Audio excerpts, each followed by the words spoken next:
The smartest guys around are about to break it down like they've won the game a million times. Well, actually, they didn't really win the game at all. Survivor know it all. Survivor know it all.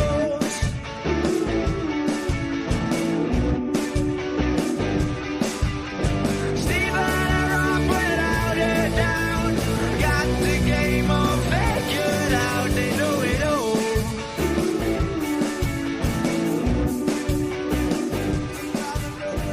Yes, that's right. The Survivor Know-It-Alls are back here. And look at us, Stephen, podcasting on a Wednesday. Oh my gosh. Oh my God. A Thanksgiving miracle. And what a Thanksgiving feast of an episode of Survivor. So much rich strategy, so many crazy moves. And Hold on, the music going is again? starting again. Hold on. Are you playing me off? Break it down.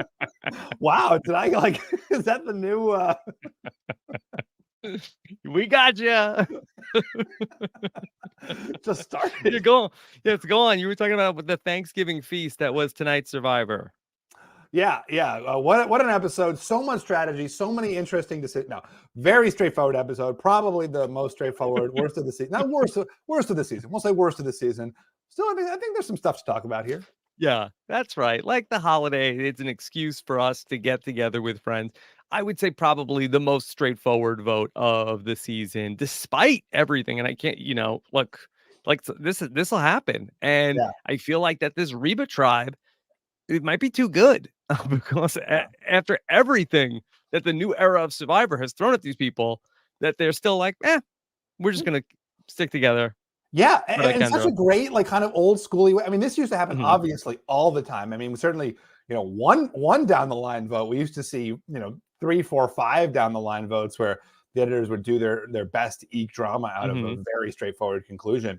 The fact that we're getting one now feels somewhat, and it's really a testament to, I think, some of the virtues of kind of this era of Survivor. We criticize the game structure a lot now, but it is nice that there's very, very few kind of just down the line big tribe picks off the little tribe votes anymore. Yeah, and I think that this is probably a circumstance where if you're one of the producers of Survivor and you hear anybody complain about, like, oh my God, this is so straightforward, it's a pagong. It's like, well, what do you people want? You said you wanted old school Survivor. Is there anything more old school Survivor than one alliance picking off everybody else? Yeah, exactly. And this was always the problem. I mean, you'd get, back in the day. And then it's like the last person remaining from the losing tribe would just sort of like, be like, yeah, so now I win because I'm the only person here who the jury likes. Yeah. All right. So we're going to talk all of that through. Okay. And so let me give you a little bit of a setup of what's going on. And while Stephen and I are recording on a Wednesday, I cannot not have transparency with our audience and say that for the first time ever in the history of Survivor Know-It-Alls. So we are pre-recording this episode of Survivor Know-It-Alls. We're just going to guess here tonight what happens on Survivor tonight. We're just going to guess. We're going to throw out some hypotheticals. So we were able to do this because I have tickets to go see Billy Joel here. I am in New York to visit for Thanksgiving, but also I had the chance to go to see Billy Joel. He is finishing up his residency at Madison Square Garden. It was a bucket list thing for me to see him at this residency. And so the night before Thanksgiving, I'm going to go to see Billy Joel. And so Stephen was able to accommodate us and do the podcast here on Wednesday. But we will also leave plenty of meat on the bone to talk to Christian Hubicki coming up on our feedback show coming up on Monday night. So Stephen and I are here with you today. And then we'll take the Thanksgiving break. We'll have our exit interview on Monday and then the Survivor feedback show coming up with Christian Hubicki. And then for the patrons, the Survivor Q&A is going to be on Tuesday night coming up of next week. So that's basically the spread coming up for this week of Survivor. How about that, Stephen? I mean, given that we're recording 5 hours in advance, do you think we'll actually start on time for once? That'll throw him for a loop. Yeah. What? No. That being said, okay, so let's talk a little bit about what went on here in this episode. And so we had sort of the tease of that 3 people were going to lose their vote going Yeah. into this. And I hate to say it because I don't want to like normalize people losing their vote, but Steven, the 3 people losing their vote probably would have been a more interesting scenario to have had this vote of potentially the red and the yellow, where we possibly could have had a 3-3 tie coming into this vote with potentially a rock draw in this Whoa. scenario where people were going to be not able to vote but having to draw rocks. Wait, so who do you think losing their vote would have been optimal? So if Austin ends up with still losing his vote, Right. is it possible that we could get Bruce, Jake, and Kendra, 3 people who can vote, Yeah. tied with Drew, Dee, and Julie, potentially a 3-3 tie? Well, that's so interesting because what was so interesting about this twist was that, and theoretically, most of these people didn't know, right, that Austin had his vote back. I mean, Kendra certainly didn't seem to know. I would guess Bruce didn't know, and that probably Jake didn't know either. That could have still happened from that group, right? The Bruce, Jake, Kendra group could have said, "Oh my gosh, this is our opportunity to rally the forces, to draw the line. Let's see if we can get Katurah back, over here." I guess she's lost her vote in this scenario. But and in the show, but they had just given away the game already, and that was what I thought was such, like, there was a window for them, or at least maybe that they could have potentially seen a window, even if the window wasn't actually open, and they could have gone, jumping into, shattered through the glass to really take that metaphor too far. But they were so set on selling each other out. They had all kind of like had enough. Like, we're done with Bello. Bruce is selling Jake out. Kendra's selling Jake out. Jake is selling Kendra out. They all are through with each other in this way that seemed so total. It was sort of like a bummer, even just watching it. It was interesting. I mean, it reminded me of, Malolo and Navidi, where like Malolo, is that what they were called? Had the numbers. Yeah, not I think had the numbers, so. but had Yeah. like opportunities, and they just were like, they were, each of them was scrambling so hard to be the third and the fourth in that Dom and Wendell group, that they just could not see their own path forward. And again, like, that's something that we're not seeing a lot in New Era Survivor. And I'm like, why here? Why are these people not able to see a window? Yeah, and I just wonder if they are not looking at Reba like as tight of a Right. foursome as they might ultimately be, because they feel like, well, we're not sticking together as a tribe. And Drew and Austin, they were off, and maybe Drew and Austin are doing a really great job of hiding how close they are with Dee and with Julie, and they're not not seeing it. I mean, Bruce said in this episode, he's like, tribe is out the window. Like, this is everybody's playing for themselves now. It's like, well, not the people on the other side, Bruce. Right. Well, Katurah sees it, right? She's like, at the start of the episode, goes over, immediately sells out Kendra, which then becomes sort of, then becomes kind of like Dee's driving motivation of, you F with me, you're dead. The jam strategy of like, if you say my name, I'm going to take you out. And so she, I mean, like that, like, it has to be somewhat apparent to these people, especially after last week, where the Rebas all voted together, against what they had told the Bellows they were going to do. Like, if they're missing it, that's not like, that's on them. That's 100% on them for missing it. Let me ask you, did you notice that when they were counting the votes, that there was a moment between, I thought I saw something between Jake and Kendra, that when the votes started to come in for Kendra, I felt like that Jake like demonstrably like turned to Kendra. Yeah, he like shifted his position like almost like I did this, like you thought it was me and it's you. Right. Yeah, and I don't know if maybe that was just something that I'll ask Kendra about it in her exit interview. But did you get the sense that there was some kind of like animosity? Because the only thing that we've seen between the two of them in the entire show was a moment about how much Kendra liked Jake. Yeah, I mean, I Right, but that was sort of a surprising moment, right? It was, oh, I didn't expect to like Jake, and now we kind of have this like slight bond. But yeah, it was sort of weird. I mean, you believe that everything Jake does at Tribal is this very well orchestrated theater. But in this case, I sort of agree. Like, it was so deliberate. Well, I don't think it was theater. Like, I want the Bello people or the Reba people to think that I don't like Kendra and I really love Kendra. Jake doesn't move. Like, no part of his body moves without 6 degrees of analysis. Yeah. But no, it was sort of interesting, and I think that was probably part of it. Right? For every blind side, everyone thinks that they're the person who made it happen, right? Like, every vote that happens that you're writing the name down on parchment for, like, you're like, this was my move. Yeah. Stephen, let's talk a little bit about Drew, because he seems to be like the driving force behind like a lot of the strategic stuff that we're seeing from Reba. And he's also like chewing the scenery, I feel like, at Tribal Council, like talking about how good of a job he's doing. Do you feel like that he's doing too much to sort of explain everything he's doing at these tribal councils? Oh, that's interesting. I mean, I always felt that was a weakness of mine, was that I didn't like do that enough, right? Was that I should, you kind of want, and obviously that was, however many 30, 40 years ago, you kind of want the jury to see you as a prime mover in order to vote for you. But now, of course, you don't want to be seen, with the final 8, you don't want to be seen as a prime mover by your other tribe mates.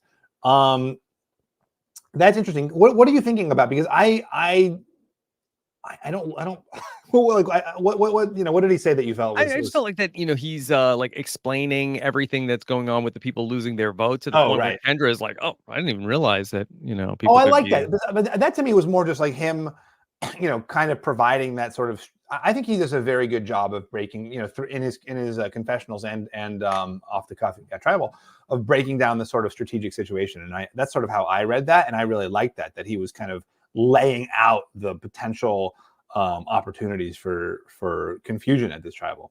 Stephen, I was going to Google this before we came on, but I thought it would be more fun to ask you on the fly. But could you tell me a little bit more about the lore of Damocles? Yeah, so Damocles was this king, and again, like, I'm not going to know like where he was a king of off the top of my head, but so the sword of Damocles, like, here's my rough.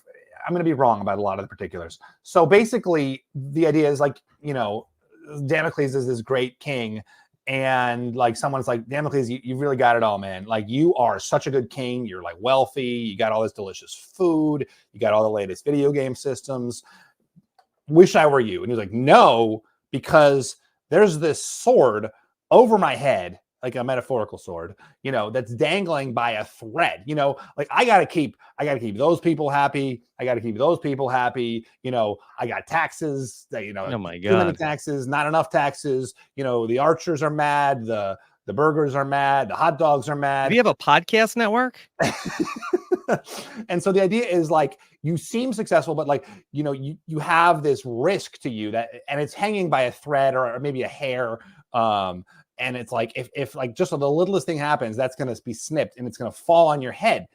I mean, nobody ever says like, maybe he should just like move away from where the sword is, like if the sword is right over your head, just kind of like duck or something, duck under the table. But I think that was sort of what Drew was saying, was this idea of, at any moment, kind of all these pieces could come falling apart, and the people on top could suddenly be at the bottom.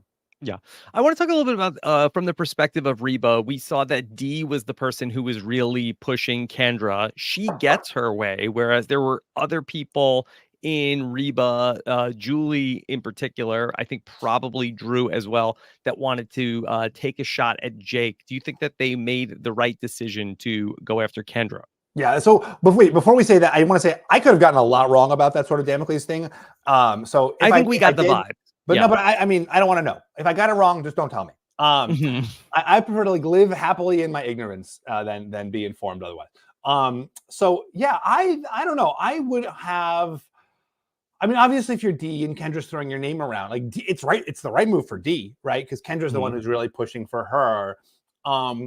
It's almost like the question of, or is it the right? Like, it's the right move for D to vote out Kendra, but is it the right move for D to like push it so hard through her alliance when they're resisting it? And to me, that was the interesting tension of the episode, right? It was kind of Julie saying, wait a second, is Dee the right person here? And then Emily saying, well, I would rather Kendra stay in the game because Kendra can work with me.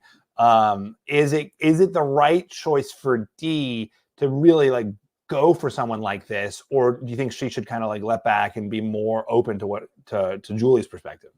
Yeah, Dee says that anytime somebody says your name, you have to get rid of that person. That's sort of like the lens at which she views the game. My question is, do you feel like, is that a thing? If somebody says your name, do you have to move heaven and earth to take them out of the game, even if they are not a significant threat really in any way?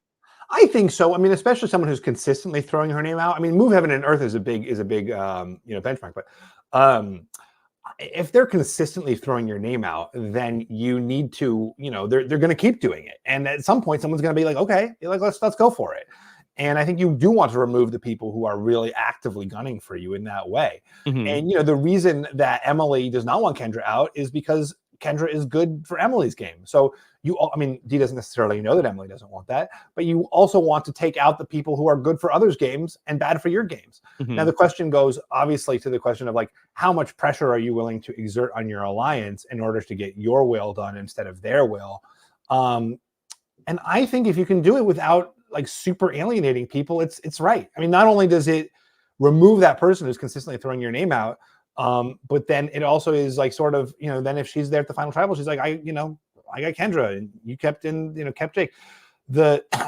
I think on the merits, Jake would worry me more as a player than Kendra would, because he seems more open to anything, maybe like more like willing to take a big swing, like as he did when he tried to go to rocks.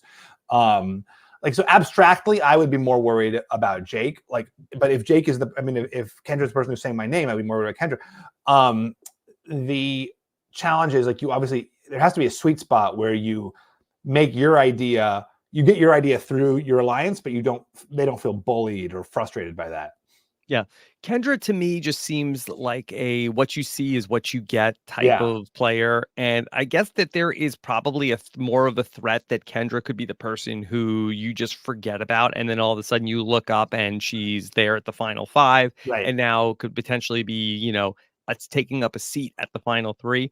And that's certainly a concern. But I feel like that Jake is the person who is like the more active player in terms of like what he could be attempting to pull off, although that might be the very reason why he's so far above the radar while everybody has their eyes on Jake. So Kendra is more of the person that you could forget about, and it's like, okay, let's just get rid of her while we have the chance today. We're never going to forget about Jake. Right. I mean, on the other hand, Jake also has a better relationship with Bruce, although like Bruce just being completely willing to throw him under the bus is not a great sign, but that would be a worrying factor, right? You want to kind of, again, like this is always, it's so hard to talk about the strategy when the majority alliance is like it's like splitting hairs, right. And a lot of the things we don't even really know because so much of it comes down to people's individual relationships. But Kendra could also be like a little bit of the glue person where it's like, okay, well, Katurah is not going to go back and work with Bruce. You feel like that Emily had Kendra also as a friend. And so maybe it's like, okay, well, that if we get rid of Kendra, the chances of Katurah, Bruce, Jake, and Emily getting together is probably slim, but it does look like that's probably what you're going to hang your hopes on going into next week's final 8. Yeah, exactly. Is next week the final? This wasn't the final? 1, 2, 3, 4, this was the final 9. Wait, what? 1, 2, 3, 4, 5, 6. Okay, yeah. Remember, there were 3 groups of 3. Right. Hey, math. All right. Okay. All right. Good. Good to get that out of the way before I ask you about Austin's math question. Yeah, true.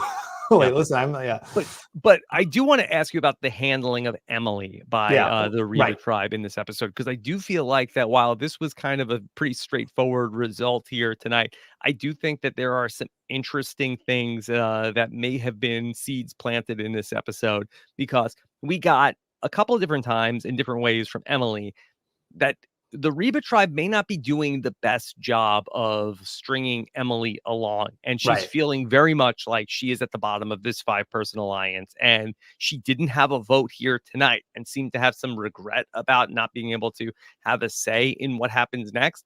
But I wonder if we're going to see Emily as the person trying to unite the 4 people against the Reba tribe next episode. Yeah. I mean, I'm always suspicious of that, the idea that the 4 people who hate each other are ever going to come together to like take out the people who like each other. Like, it almost never happens, right? We always talk about it, and like, oh, this is the chance that the misfit group is finally going to rise up and overthrow the dominant alliance. Never happens. I mean, and you were very bullish on Romeo being the person to do that in Survivor 42. Sure.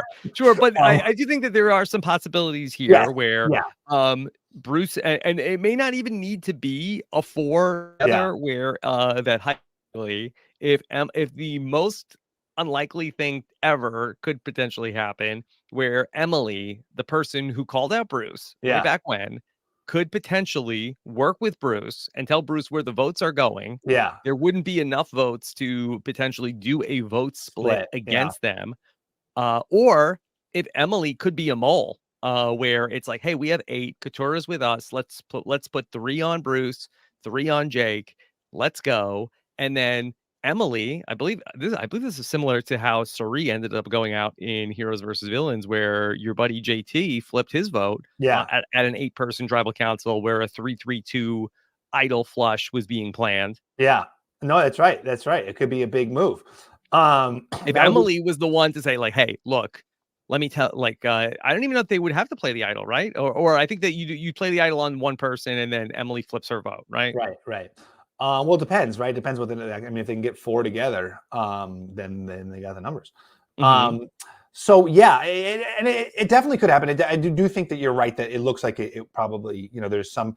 I mean, Emily, the story this episode was definitely Emily recognizing that her position with Austin and Drew is not as solid or predominant as perhaps she had hoped. The problem with that is everybody else is scrambling to be the 5th person in the Reba 4. Yeah, I mean, Austin and Drew did not handle that perfectly or even well. I think, what could they have done to Austin did jump right in and say, make his point about D is taking the target off everybody now. It's kind of true, right? If all of the anti-Reba focus is on D, you want D in the game at this point. Is that not accurate? I mean, I think Emily is right that maybe they should have like pretended to entertain the idea more, and you could even see Drew's face. Drew's poker face is so bad. He always looks like whenever anybody suggests something that's inimical to his plans. So here, just reset this. So Emily suggests that maybe we should vote out D, right? Yeah. Okay. And there was a little bit of talk of like, I felt like maybe in the previews they were trying to highlight that maybe, is there some sort of a Austin D showmance potentially brewing? But I think that was just like rampant speculation. There wasn't 1 ounce of footage in the episode to support that could potentially. There's a lot of like they're the same age. I didn't realize they were both 26. Oh, if they're the same age, then no. But there was a lot of like playful. I thought there was some chemistry there. Okay, we love. We're rooting for them, but yeah, it was. I think that maybe more just that Kendra called it more so than we actually got to see it in the episode. But I think that if you have Emily, like, do you have to like tell Emily like, hey, this is a really good idea, but we just can't do it today? Which pair beats which pair? The Manny pair or the Austin pair? Deaston. Okay, so you're talking about where at the Final 4? Yeah, if it's Franny and Matt versus Austin and D, which showmance is the dominant showmance? Yeah, I think I would go with Franny and Matt because they are actually people who are in a couple. Yeah, I guess that's why I think that they're the better showmans. That is real instead of the totally speculative other one. Listen, I saw chemistry. I'm sorry, I was ignoring you. I was not listening to you. I was trying to remember what the couple name was for Franny and Matt. Yeah. What had a great podcast with Franny this week, by the way. I believe it. Yeah. So for Emily, like, I mean, what do you think on a scale of 1 to 10? What do you think is the level of her discontent right now? But isn't there a world where Emily's position? I mean, I guess like right because of the Final 4 fire making twist, you can't count on these Reba 4 having to turn on each other at any point, right? I mean, that's always the downside of the Final 4 fire making twist, which is that Emily would be in a very interesting spot if it was a Final 3, because at some point she could be the hinge between these 2 pairs. Because there's not a Final 3, or there's that Final 4 fire making twist. These guys are never going to have to turn on each other. So I mean, in some ways, it could be to the benefit of this season, where there's more pressure on Emily to make a move sooner, and really very soon, because this is her last chance. Yeah. Are you surprised how little talk there is about Austin's two idols? I mean, even from Emily. I understand that the Bello people, if they only knew how Right. bad things were. Yeah. Austin has two idols. Yeah, I mean, it does seem like, but he's obviously very willing to share them. I mean, he gave one to Julie. I mean, I think the four of them maybe are thinking we're just going to like, muscle this down to the final four, and like he's willing to share. They're very open. I mean, we were sort of right. I mean, this sort of like openness in their alliance was founded on Austin and Drew kind of hiding their idol search at the very beginning. But it does seem like they're very open. It does seem like Austin's always the one who has something to share. Nobody else is really contributing, but he's the one who does seem to have a lot to share. So. Do you think next week we're going to see Drew break out his safety without power? I think it's already expired, to be honest. Oh, interesting. You think that would have? You think it would have come up, but there's too much else going on. Yeah, a lot going on. That's interesting. All right, Stephen, we saw where 3 people lost their vote here tonight. Yeah. First off, did it bother you that we did this twist of 3 people are going to lose their vote? No, I liked it. I mean, I thought it was fun for the reasons that Drew said it was fun. Where suddenly there's this big unknown because they have the opportunity to win back their votes. And I think some of the fun of Survivor now is, just seeing how the players react to changing circumstances. I think the random split ups of the group that's like less fun for me, although it can be enjoyable in its own way, but because it's just like adding randomness to strategy. But I thought there was an element of you had to win your way. You lost something by losing the challenge. I don't know. I thought it was fun. I didn't mind it. What about you, Rob? I feel like that overall, like I understand why they ended up doing this, and maybe you get like a really exciting result out of doing this, but I feel like that this was kind of like a worst case scenario where like really nothing ended up happening because of all this. And so I think that's why I feel like that this episode was a little bit of a nothing burger in terms of this particular vote, because we did a lot of random things in terms of people losing their vote and then Austin getting his vote back. And then at the end of the day, it was kind of like a predictable outcome. And I think that I would probably have rather that we had like a normal vote here at the final 9. And if it was a boring vote at the final 9, at least that I think that there probably would have been more to come out of that than to then go into like Twist City here to come out with a predictable outcome at the end. Well, sure. Based on the outcome, I agree with you, because it would have been great to see like what Emily did with her vote, assuming she had one. But I mean, could we just talk it through for a second here? Yeah. If we had a normal final 9, do you think that this would have been the same result? Yeah, I think so. I mean, basically the story of this episode was everybody kind of scrambling to be, like right at the start, we have Katurah going to the Reba 4, then at the reward challenge, it's Bruce. Who else is there? Sorry, my brain stopped. It's Bruce, Julie, and Kendra. So you have 2 Bellos. And yet, like, rather than the Bellos dominating the conversation, Julie's like, they're like, what about D? And Julie's like, nah, what about Jake? And they're like, great, Jake. Like, they just immediately give up the game. There's like no traction among the Bellos. And I don't think, giving more Reba and Reba friends the vote is going to have changed the result at all. I mean, if anything, this had the possibility of changing the vote, but it ended up not. And even if Austin didn't have his vote, it wouldn't have changed the vote. Yeah, I guess that if everybody was on the beach, maybe there would be more of an opportunity for different things to potentially happen, where it was like, okay, once they start to split people up into these groups of 3, everybody is just like, Reba is just like back to like, okay, default plan A, Reba's together. And so I think there probably would have been more options for other outcomes. Like I don't want to like get like annoyed too much about this, because I feel like I understand what the show is trying to do, but I felt like that ultimately that it kind of just ended up falling flat in terms of like an exciting result out of doing this. Yeah. I mean, in this specific instance, I don't know if that I agree with you, but I do agree with you generally that does seem to be the case with all of these things, right? And we've talked about that. Like the more they divide up the tribe into groups, the more they kind of like have these like scary random twists, the more people just sort of default to the easy kind of strategy because you have no idea what's going to happen tomorrow. The idea of putting it, I mean, and honestly, like we're talking about the Bellos, like putting it all on the line to keep their alliance cohesive. Like why? Like the next day, everything's going to be topsy-turvy again. Like why why put it all on the line to save an alliance when you really have good reason to trust in the randomness of the game at this point? Yeah, and it sort of created this scenario where it's like the Reba people are kind of playing like a long-term game of we're going to get to the final four, and the Bella people are basically all playing like the Sandra of like, okay, anybody but me, that's fine, whatever. Anybody but me, anybody but me. And okay, so great. You all are going to be moving forward another 2 days, but ultimately we're going to get to a point where I think that it's going to be the Rebas. I think that the Pagong alarm, I think, is blaring right now. Well, right, but again, like if nobody's, well, I mean, it was just like in Go Silent. Except in this case, I don't think they're wrong to necessarily play that strategy of anybody but me, because I think it's very possible that it's going to be one of the anybody but people who win.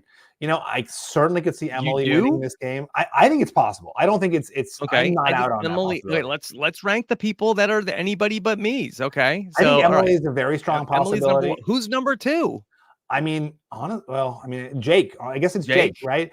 I'm not even out on a Bruce win. I mean, I know that it's unlikely. I'm sort of rooting for Bruce now every challenge. Like the fact that like Bruce winning today, 2 in a row. What? 2 in a row. Yeah, I was cheering for Bruce. Like it's fun to see the guy who everybody is dogpiling.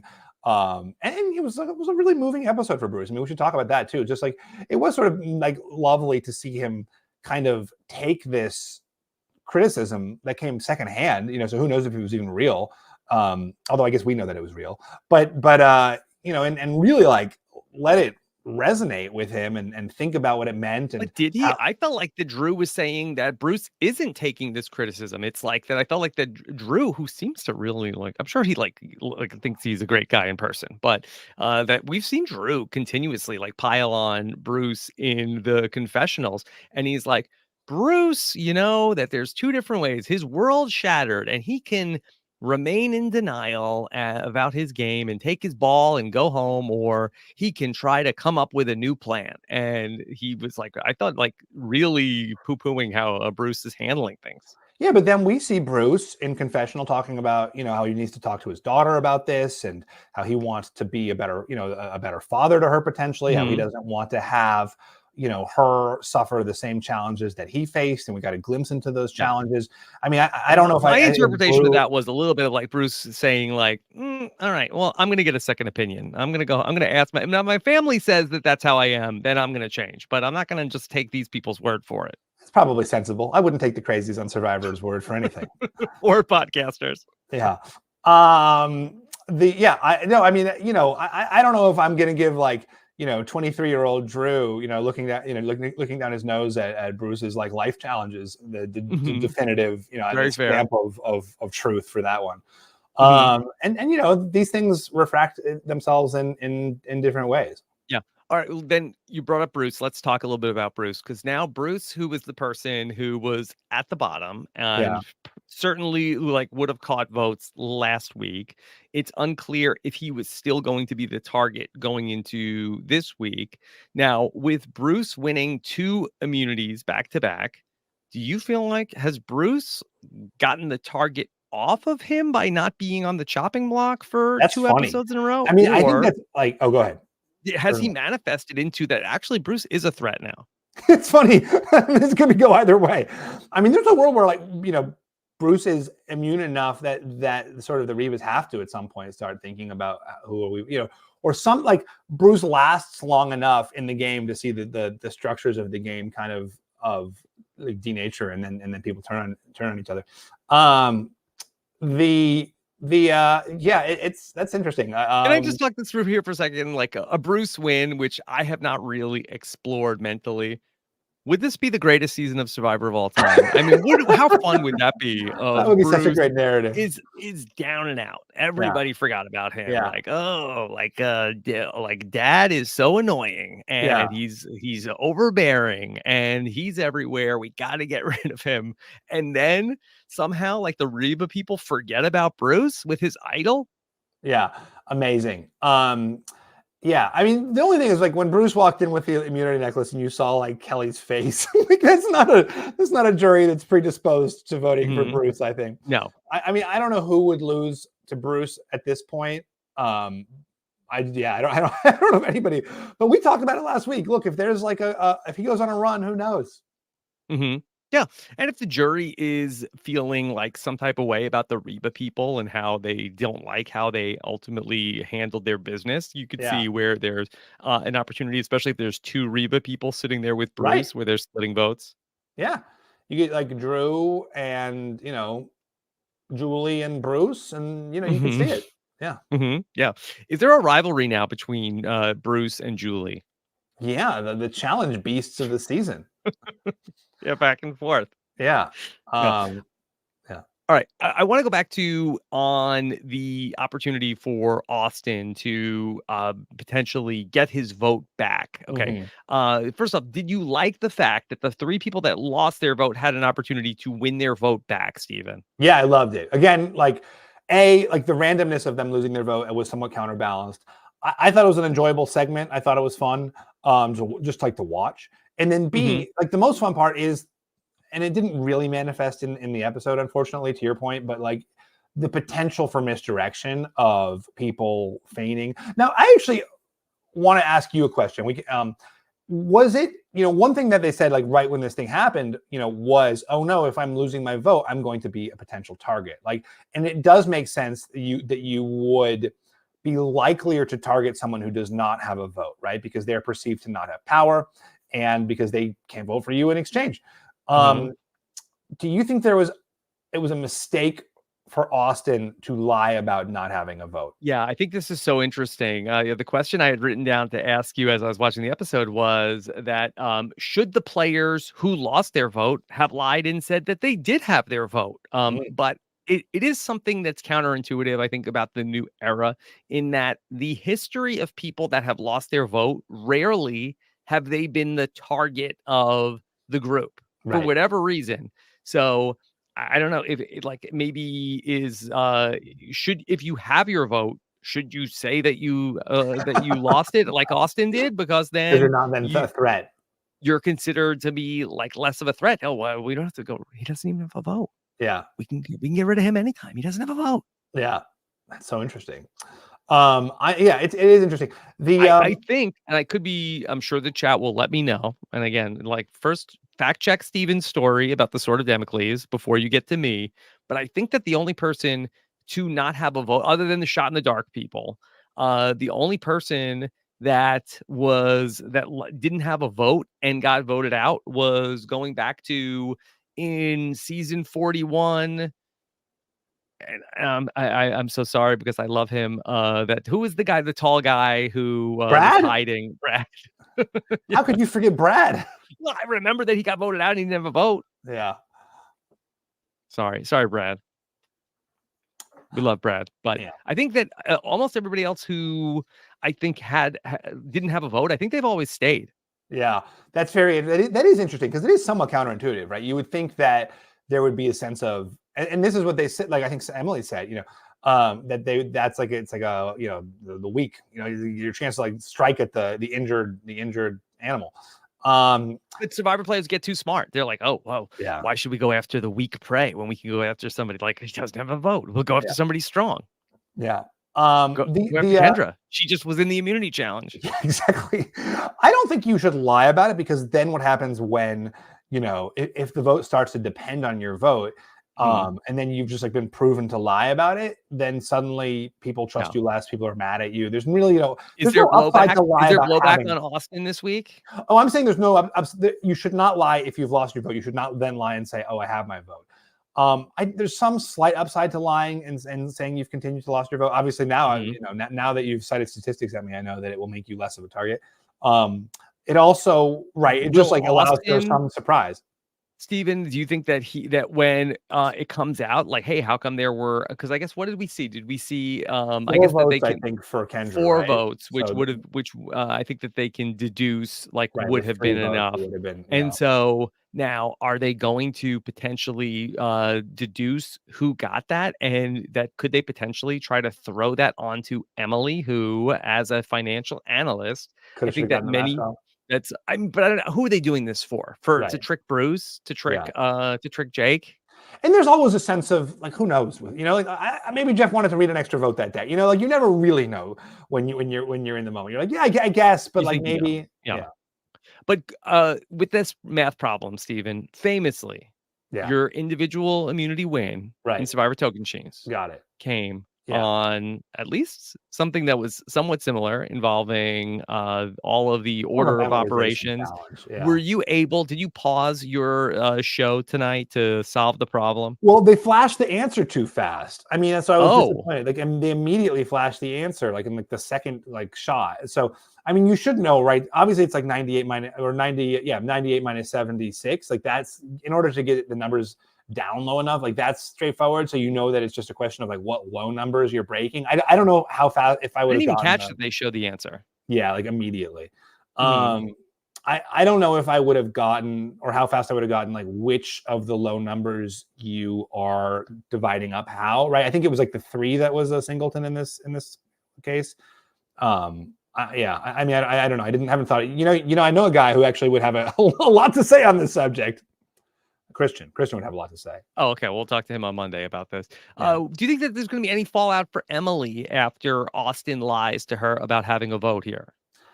Oh, Assuming that he didn't tell her I think it's off possible camera. that he told Emily. I mean, you Certainly. know, they're just to like maintain this fiction that they're you know, they're number ones. I mean, Emily sees the writing on the wall. You know, good for her, and she seems like a rational enough player that she's not going to just sort of like hope against hope that things work out otherwise.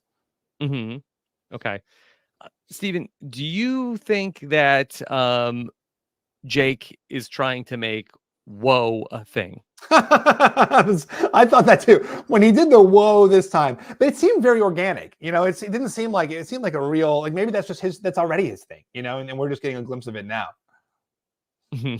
Yeah. He we'll see if the merch comes out in the next couple days. Yeah. Then we know that Jake is making the woe into a bigger thing coming out of the last tribal council. Rob, I have a question for you. Do you think that Julie is going to turn on the Reba 4? You know, we got a little bit of Julie being annoyed at D. Go where though?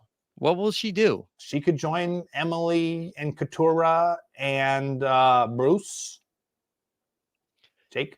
You know, it's hard that I feel like that, you know, we've fleshed out so many of these characters, but I feel like that Julie is one of the people that we probably have seen the least about her from that Reba 4. And really, we have not seen her have any sort of outside conversations in terms of like all of her confessionals and everything. It's always been very pro Reba and very much about like, okay, maybe she's disagreeing with some of the decision making that they're doing, but we have not seen Reba really commingling with anybody else outside of that alliance very much. I Julie mean, if traditionally anything, wants to do the more conservative, sensible thing, right? And D wants to do the more sort of like the riskier, not necessarily riskier, but I guess like the less straightforward vote. And I mean, I think we're both Team Julie on that, right? Like for the most part, we're like, take the obvious shot. Don't take the trick shot. Yeah. Could we just talk about the breakdown of the Reba 4 a little bit? Yeah, I agree. I feel like that Julie is the person who is like very much the like, hey, let's stick to the plan. We've got our numbers, very like old school mentality about like, okay, we have a big alliance. She's been watching the show. I believe Stephen famously, she came in during Survivor Second Chances and she has, you know, been like, you know, okay, this is how you play the game. Alliance. Yeah. You have Drew, who's the game bot, right? Is that a fair assertion? I think so. Yeah. And very much he knows like, hey, I'm not going to go for the flashy move. Yeah. We're going to, you know, play the numbers here. Okay. I'm going to think it all through and I'm going to do strategically so you have like Julie, who's like the loyalty person. Yeah. Then you have Drew, who's like the strategy person. Yeah. You have Austin, who's like the advantage challenge person. And honestly, he hasn't even won. Person. He I mean, he did win the like he won a mental challenge actually tonight. But and he's Austin the is also very guy. charming too, right? I mean, Austin, like I think when we see Austin is often the one who will sort of smooth talk when Drew's gotten them in trouble, right? And we saw that a little bit with Emily, I thought, where Austin kind of, you know, was the first to speak in that. And then I think we saw it too with who was it? Like there was another one where Austin kind of, you know, Drew was sort of fumbled and Austin kind of kind of picked it up for him. I don't remember which Mhm. exactly, Yeah. but it was. No, I think he's definitely smoother than Drew, which might not be like the highest bar to clear.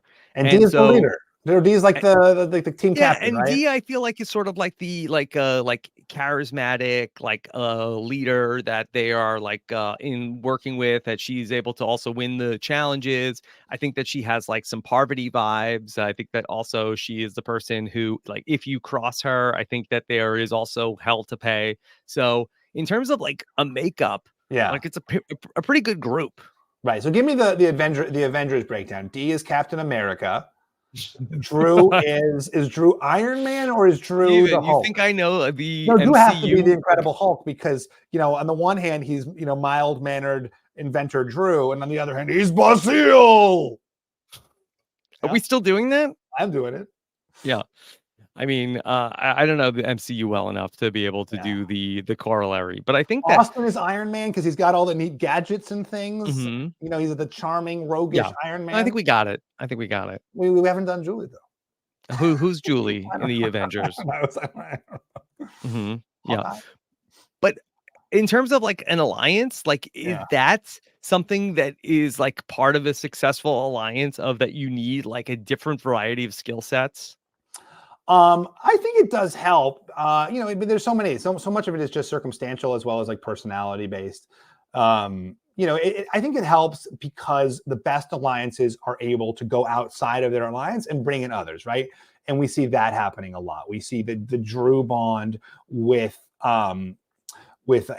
We see Katura going to Julie, right? So, we presume that like that sort of Katura Julie thing happened during the two tribals, and so I think that ability for one alliance to kind of reach out and bring in other people is really is at the heart of an effective alliance. All right. So we have this Reba 4. Tell me, what do you think are the chances that the next person to go out of the game is going to be Emily? Very low.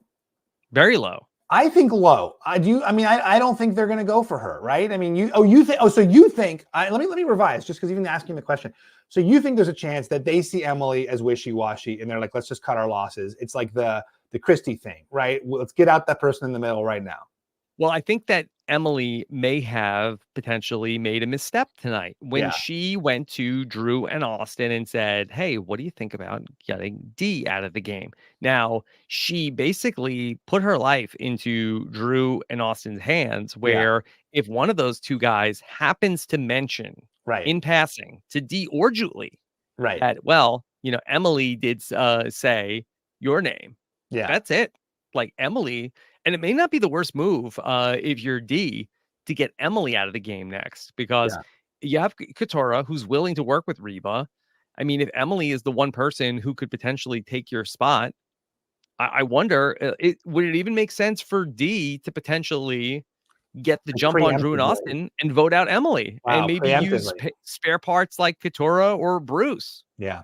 I've changed my opinion based on this discussion, and I do think there's a chance. So what do you think, Rob?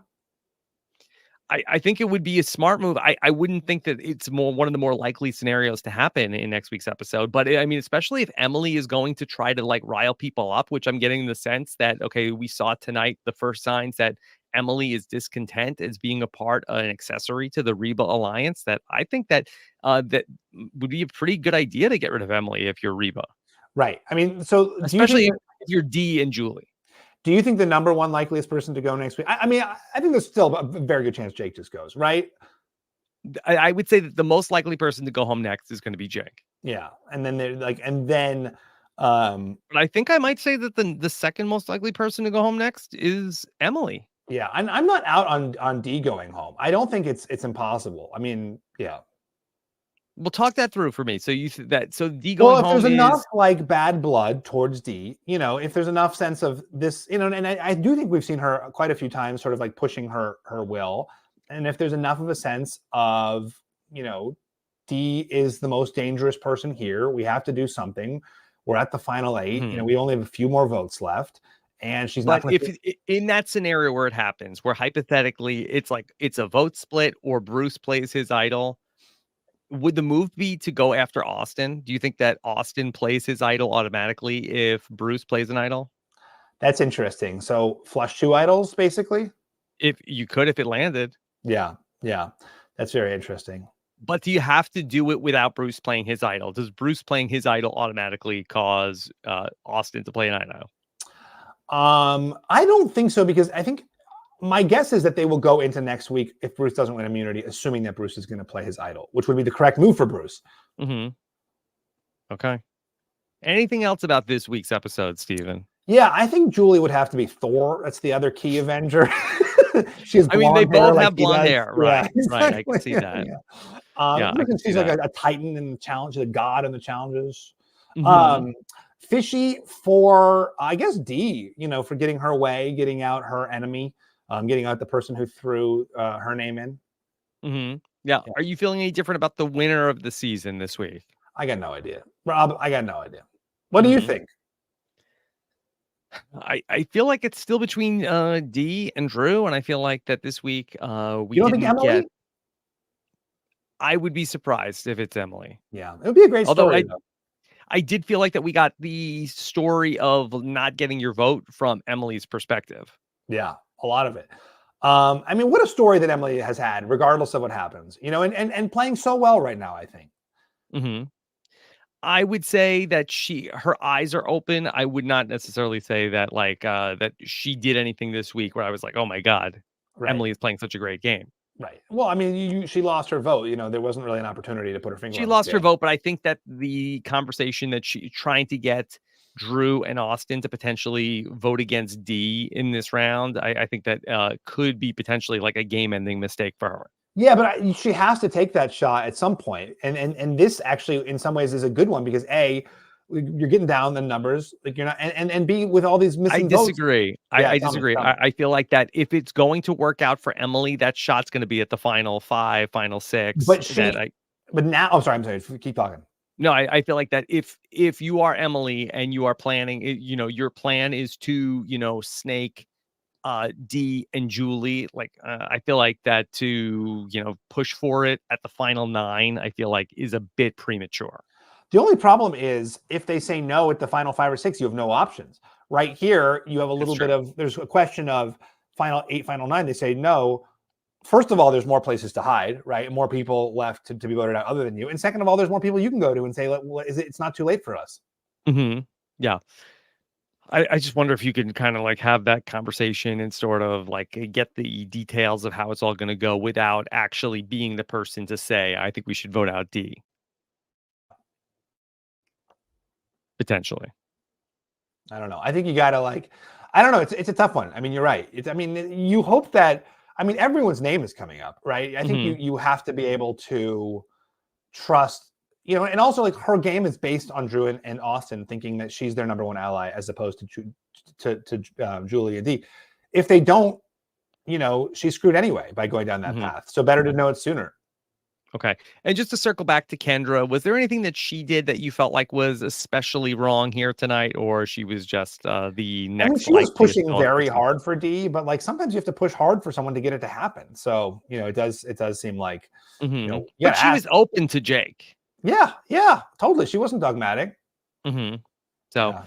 All right, Stephen, let's leave it there as far as Survivor 45 is concerned. Again, I'll be back on Monday with my exit interview with Kendra and then Christian Hubicki. If you want to get your feedback questions in, you can go to survivorpods.com. There's a feedback form there. You could leave voicemails as well for Christian Hubicki. We have, Stephen, much like Jake and his Whoa merch, we have a assortment of Rob's Podcast merch. We got a Black Friday deal going for our merch, website.com/merch.